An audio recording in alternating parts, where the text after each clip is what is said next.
Hey guys, I was looking at First Corinthians chapter 11 and verse 1 says, "Be ye followers of me, even as I am also of Christ." And this was the Apostle Paul speaking in this chapter. And it really got me thinking because I was so inspired by this. Because he was not saying that he was righteous. He was not saying that he was the most righteous person or that he was perfect. No, but he was saying, when I examine myself in my own conscience, I live up to the teachings and to all the things I know to be right and to be true. And if as a result of that, if you should do the same thing that I am doing, you're not going to lose your way either because I'm following Christ.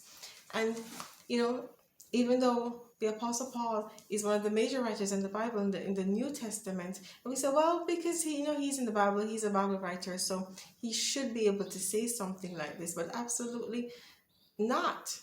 That's not the reason he should be able to say something like this. It is because he has allowed Christ to live in him. He has given his life to Christ. And so we as Christians who have done the same thing, who have converted to Christianity, who say that we're born again, we should be able to say the same thing. And sadly enough, most of us, and I include myself, we can't be that bold to say the same thing. But that is a sad reality in our lives, and that is something that we need to look at. And so Jesus says that we should be lighthouses for him. Let your light so shine before men that they may see your good works and glorify my Father which is in heaven. His Father, which is also our Father, which is in heaven. And so there's no lifestyle. There's nothing that we do. There's nothing that we practice that other people can look at it and say, you know what happened? I can't practice that lifestyle because if I do that, I'm not going to be saved. You know, whatever our conscience dictates, and your conscience might dictate something different from my conscience, because you know what? God is bringing us and teaching us at different levels.